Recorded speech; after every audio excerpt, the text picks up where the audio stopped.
Assalamualaikum warahmatullahi wabarakatuh. Saya Ana Muspariza akan melaksanakan wawancara kepada dua kepala sekolah untuk menyelesaikan tugas demonstrasi kontekstual modul 3.1. Selamat menyaksikan. Assalamualaikum Ibu Yauwahini. Waalaikumsalam Bu. Apa kabarnya hari ini Ibu? Alhamdulillah sehat. Bagaimana kabar Ibu? Alhamdulillah baik-baik saja, sehat juga. Gini Bu, hari ini saya akan mewawancara Ibu karena untuk menyelesaikan tugas saya sebagai guru penggerak yaitu modul 3.1 mengenai pengambilan keputusan yaitu dilema etika. Apakah selama Ibu menjadi kepala sekolah ini adakah mengambil keputusan mengenai dilema etika? Ya, tentu saja banyak ya Bu, terutama kendala pada siswa kami. Siswa kami ini kan termasuk siswa-siswa yang istilahnya jauh dari kota.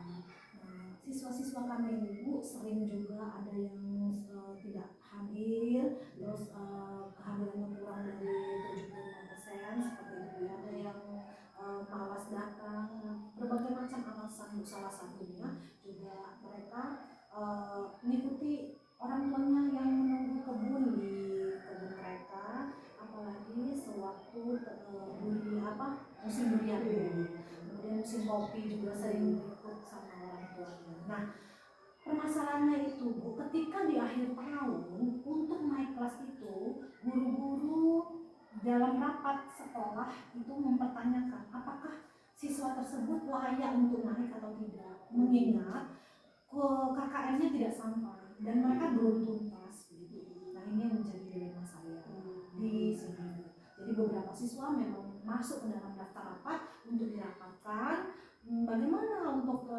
istilahnya menolong mereka biar mereka bisa naik kelas. Di lain sisi itu bentuk kedisiplinannya saya yang tidak tuntas ya tidak usah naik, yang tuntas silakan naik. Tetapi ada rasa kasihan kadang-kadang untuk anak-anak tersebut bila tidak naik kelas. Nah, dari situ kami rapat dulu melihat akar permasalahannya di mana Bu. Apa kendala mereka? Mengapa mereka tidak bisa menuntaskan pembelajaran seperti itu? Dari situ guru-guru beserta saya, wakil kepala sekolah, guru BK juga melihat bagaimana supaya bisa nilai itu melampaui KKN. Salah satunya mereka diberikan tugas mandiri, diberikan tugas-tugas sesuai dengan mata pelajaran yang diampunya di sekolah, beberapa tugas juga, dan mereka dibimbing oleh guru mata pelajaran masing-masing. Ini Bu ya, yang pertama ini selama ini bagaimana Ibu dapat mengidentifikasi kasus-kasus yang merupakan dilema etika atau moral? Ya, baik. Untuk kasus-kasus seperti itu Bu ya, yang memerlukan bimbingan, yang istilahnya ini perlu bujukan moral karena kasihan tadi ya Bu ya. Nah itu kan karena kasihan, jadi ada istilahnya bujukan moral kan kasihan, naikkan baik gitu kan. Silakan dinaikkan aja anaknya seperti itu. Tapi di lain sisi itu dilema etika juga merasa tidak adil bagi yang lain seperti itu. Nah, jadi dalam hal ini guru-guru kami berkolaborasi bagaimana supaya ada jalan keluarnya, ada titik terangnya bagaimana mengatasi hal seperti itu. Maka dari itu kami berkolaborasi, mengadakan rapat bagaimana supaya siswa tersebut mampu untuk melampaui KKN. Salah satunya itu tadi Bu, dibuatkan tugas-tugas sesuai dengan mata pelajaran yang diampu, dengan syarat setiap guru mata pelajaran membimbing anak tersebut mengerjakan tugas-tugasnya sehingga mereka bisa menuntaskan nilai-nilai yang belum tercapai selama ini. Dan kami juga berprinsip seperti ini Bu, setiap siswa itu adalah unik, jadi tidak setiap siswa itu pintar, tapi mereka mempunyai bakat-bakat yang belum muncul atau potensi yang belum terlihat sekarang. Jadi walaupun mereka lemah di bidang IPA, belum tentu dia lemah di bidang matematika. Itu seperti itu. Iya Bu ya, selama ini bagaimana Ibu menjalankan pengambilan keputusan di sekolah Ibu, terutama untuk kasus-kasus di mana ada dua kepentingan yang sama-sama benar dan sama-sama mengandung nilai kebajikan? Ya, baik.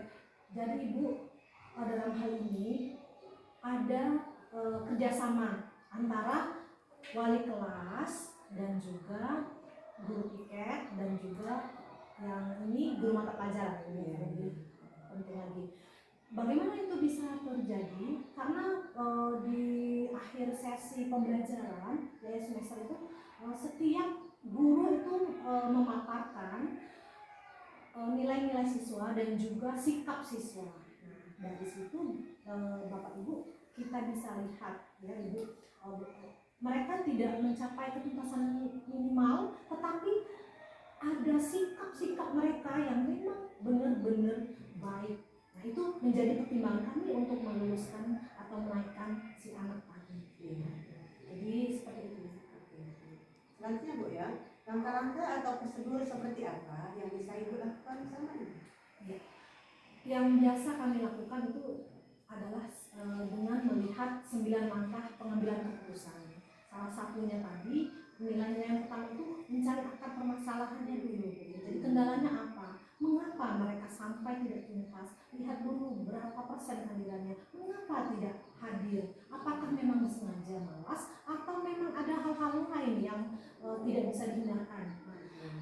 Bagaimana yang saya maksud adalah yang tidak dihindarkan tadi, ketika orang tua mereka meminta mereka untuk menemani menjaga kemunduran tadi, kita tidak bisa memaksa untuk anaknya hadir, tetapi nanti ketika anaknya terlambat atau tidak masuk, kita memberikan tugas-tugas tambahan supaya nilai KKM tadi bisa tercapai seperti itu.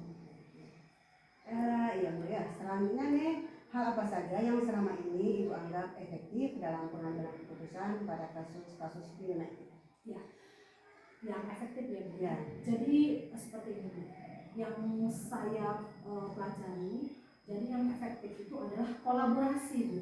Nah, kolaborasi di antara warga sekolah, baik itu dari guru piket, guru mata pelajaran, wali kelas, kemudian naik guru BK, dan adanya visitasi ke rumah-rumah siswa, dan ada interaksi komunikasi antara guru dan juga orang tua murid itu sangat efektif untuk lebih meyakinkan si murid, menguatkan keyakinan dia bahwa sekolah itu penting.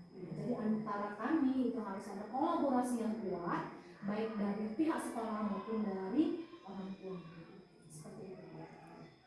Ini Bu ya, selanjutnya hal apa saja yang selama ini merupakan tantangan dalam pengambilan keputusan pada kasus-kasus di ya, baik. Yang menjadi tantangan seperti ini Bu. Di antaranya adalah ketika kita akan menaikkan beberapa siswa yang memang melanggar aturan atau nilainya kurang dari KKM.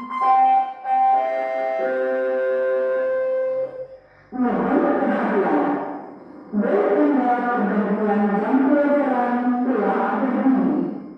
Kepada para siswa dilarang keluar kelas tanpa seizin guru piket. Terima kasih.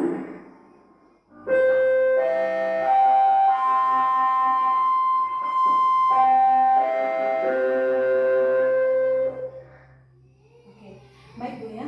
Seperti ini Bu. Ketika adanya siswa yang memang tidak tuntas KKM, tetapi harus naik gitu ya. Karena kami memandang bahwa sikapnya selama ini sudah baik dan tidak ada yang pelanggaran yang memang ditindaklanjuti untuk kasus-kasus kriminal seperti itu. Siswa itu memang butuh bimbingan orang tua. Mengapa perlu bimbingan orang tua dan guru? Karena orang tuanya selama ini ada di kebun Bu. Karena di sini mayoritas petani ya Bu. Jadi memang benar-benar butuh bimbingan. Yang selama ini mereka itu butuh kasih sayang. Karena mereka itu harus mandiri, pergi sekolah sendiri, masak sendiri, tidak ada orang tua. Yang seperti itu kan kita harus dampingi.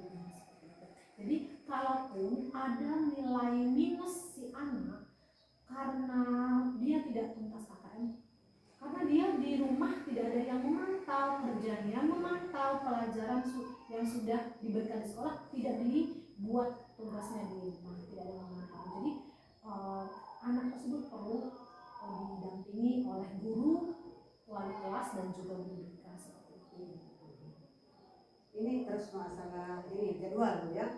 Apakah Ibu memiliki jadwal tertentu dalam dalam menyelesaikan sebuah kasus di lain etika, ataukah Ibu langsung menyelesaikan di tempat, bentuk atau prosedur seperti apa yang Ibu jadikan?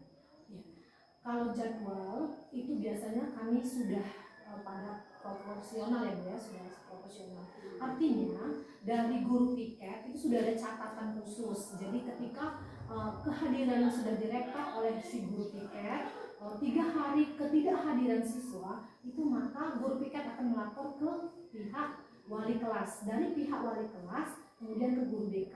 Nah, akan berkolaborasi antara guru piket, guru mata pelajaran, guru BK ini mengadakan visitasi atau jadwal untuk mengunjungi si anak. Jadwal ini Bu, biasanya kan kalau di sini orang tua murid itu ada di hari Selasa. Mengapa? Karena di sini setiap hari Selasa mereka itu pulang dari kebun. Jadi cuma 1 hari itu bisa bertemu. Itu sudah ada terjadwal. Sedangkan untuk jadwal kami untuk menyelesaikan masalah itu biasanya setiap bulan kami mengadakan rapat khusus. Jadi disitulah rapat pembinaan, disitulah rapat untuk sekolah, apa yang perlu diperbaiki. Kami selalu berefleksi supaya untuk bulan-bulan berikutnya itu lebih baik lagi. Dan di situ juga kami mengungkapkan, guru-guru mengungkapkan keadaan siswa atau masalah-masalah yang dihadapi siswa. Nah, dari situ kami berkolaborasi memecahkan masalah supaya siswa tersebut bisa lebih disiplin dan lebih aktif lagi untuk datang ke sekolah. Terus selanjutnya nih masalah faktor ini, faktor yang berbeda. Adakah seseorang atau faktor-faktor tertentu yang berbeda atau membantu dalam pengambilan keputusan pada kasus-kasus di Faktor-faktor yang menentukan pengambilan keputusan dan juga orang lain ya, pihak-pihak lain ya. Nah, pihak-pihak lain di sini adalah orang tua dan keyakinan siswa tersebut. Jadi ketika guru BK dan wali kelas datang berkunjung ke rumah siswa, maka ada interaksi komunikasi antara pihak siswa, yaitu orang tua atau wali. Jadi adanya interaksi masalah itu bagaimana supaya bisa berkolaborasi antara orang tua dan pihak sekolah untuk meyakinkan dan menguatkan si siswa ini supaya bisa lebih disiplin lagi, maka itulah faktor yang sangat menentukan. Jadi setelah itu kita akan mengadakan perjanjian atau pernyataan orang tua untuk lebih mendisiplinkan si siswa tersebut. Nah, selanjutnya Ibu ya, dari semua hal yang telah disampaikan, pembelajaran apa yang dapat Ibu petik dari pengalaman Ibu mengambil keputusan di ini? Iya, baik. Yang dapat kami petik di antaranya adalah yaitu kolaborasi antara guru dan kepala sekolah, guru BK, guru mata pelajaran, guru piket, juga wali kelas terutama, dan juga wakil kepala sekolah. Nah, termasuk juga kolaborasi dengan orang tua siswa. Jadi karena gurunya adalah orang tua kedua dari murid, artinya pihak orang tua di rumah dan pihak orang tua di sekolah yaitu guru harus berkolaborasi. Demi apa? Demi siswa supaya untuk lebih disiplin lagi mengerjakan tugas supaya nilai KKM-nya bisa terlampaui seperti itu. Jadi kolaborasi. Iya. Ya Bu ya, berarti ya mengenai kasus-kasus yang pernah ada di sekolah yang Ibu pimpin, yang sudah tahu mengenai cara memutuskannya, cara mengatasi dan menghentikannya. Nah, saya kira cukup sampai di sini Bu. Ya, baik, Terima kasih. Semoga apa yang kita bicarakan hari ini sudah membawa tugas saya sebagai guru penggerak pada modul 3.1. Baik, saya juga mengucapkan terima kasih Ibu sudah hadir di sini untuk bertukar pikiran dan sharing mengenai modul 3.1. Semoga perjalanan Ibu menjadi guru penggerak lebih lancar lagi dan sukses. Terima kasih Bu ya. Terima kasih ya. Assalamualaikum. Waalaikumsalam warahmatullahi wabarakatuh. Assalamualaikum Bu Mulyati. Waalaikumsalam Bu Anamfaidah. Apa kabarnya Ibu hari ini? Alhamdulillah sehat, tak kurang apa-apa. Bu Ana bagaimana kabarnya? Alhamdulillah Bu, baik-baik saja. Begini Ibu, saya selaku calon guru penggerak ingin menyelesaikan tugas saya, yaitu tugas modul 3.1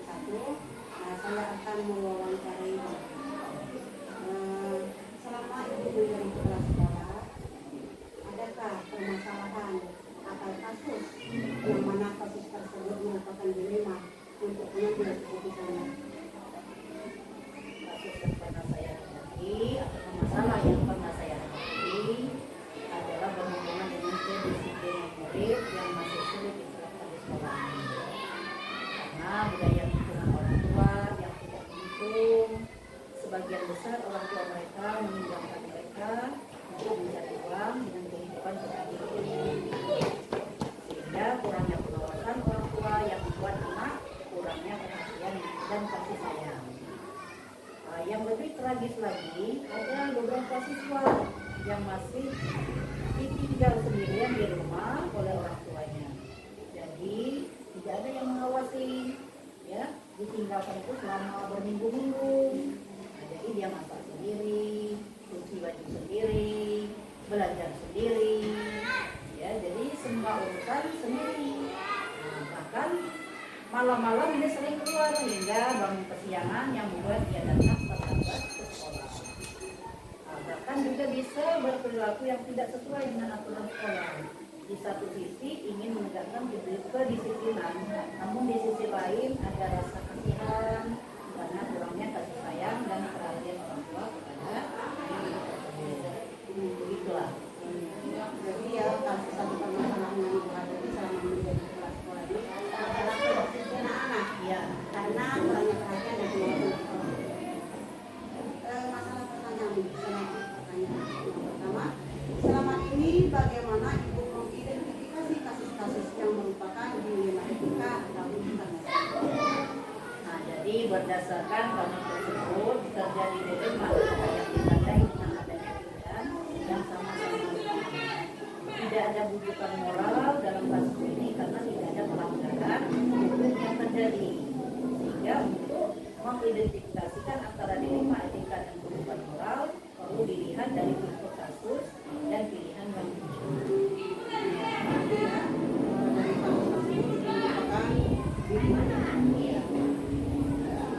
Selanjutnya, pertanyaan selanjutnya, selama ini bagaimana Ibu menjalankan pengambilan keputusan di sekolah Ibu, terutama untuk kasus-kasus di mana ada dua kepentingan yang sama-sama benar atau mengandung nilai-nilai tertentu. Jadi selama ini dalam menjalankan pengambilan keputusan itu harus dimusyawarahkan dulu dengan para wali kelas, para dewan guru, di setiap mata pelajaran agar dapat mempertimbangkan dalam memutuskan suatu permasalahan tersebut. Jadi mengambil keputusan itu aku musyawarah Musyawarah. Terus langkah-langkah atau prosedur seperti apa yang biasa dilakukan selama ini? Langkah prosedur yang bisa saya lakukan selama ini adalah melakukan musyawarah dengan para dewan guru, mata pelajaran dan wali kelas masing-masing. Terus hal apa saja yang selama ini Ibu anggap efektif dalam pengambilan keputusan pada kasus-kasus dilema itu? Hal yang saya anggap efektif dalam pengambilan keputusan adalah adanya komunikasi serta kolaborasi dengan para dewan guru dan mata pelajaran dan wali kelas di sekolah. Selanjutnya, hal apa saja yang selama ini merupakan tantangan dalam pengambilan keputusan pada kasus-kasus dilema itu? Jadi tantangan dalam pengambilan keputusan adalah kurangnya kesadaran tentang pentingnya pendidikan dari diri murid dan orang tua murid. Tantangannya itu kurangnya kesadaran orang tua beserta anak. Iya. Selanjutnya pertanyaan yang selanjutnya, apakah Ibu memiliki jadwal tertentu dalam menyelesaikan sebuah kasus dilema etika, ataukah Ibu langsung melaksanakannya di tempat, bentuk atau prosedur seperti apa yang sudah dilakukan? Jadi kalau saya tidak ada jadwal khusus ya dalam hidup saya tentang etika, karena langsung melakukan koordinasi dengan pihak terkait. Selanjutnya, adakah seseorang atau faktor-faktor tertentu yang mempermudah atau membantu Ibu dalam mengambil keputusan pada kasus-kasus dilema etika? Assalamualaikum. Pertama itu para dewan guru yang membantu saya selama ini membantu dalam pengambilan keputusan dilema etika tersebut. Selanjutnya, dari semua hal yang telah disampaikan, pembelajaran apa yang dapat diikuti dari pengalaman Ibu mengambil keputusan di lingkungan kita. Pembelajaran yang dapat saya petik adalah perlu memperhatikan budaya di lingkungan sekolah untuk mengambil semua keputusan. Jadi saya kira cukup di sana di sini dulu ya. Kami dan wawancara kita Bu ya. Saya ucapkan terima kasih kepada Ibu karena telah meluangkan waktunya. Assalamualaikum warahmatullahi wabarakatuh. Waalaikumsalam warahmatullahi wabarakatuh. Selesailah sudah pelaksanaan wawancara kepada 2 kepala sekolah pada siang hari ini, yaitu wawancara terhadap Kepala Sekolah SD Negeri 117 Oku dan Kepala Sekolah SMP Negeri 51 Oku, di mana kedua kepala sekolah tersebut telah melaksanakan mengambil keputusan dengan menggunakan 3 prinsip pengambilan keputusan, 4 paradigma pengambilan keputusan, dan 9 langkah pengambilan keputusan. Demikianlah wawancara saya. Assalamualaikum warahmatullahi wabarakatuh.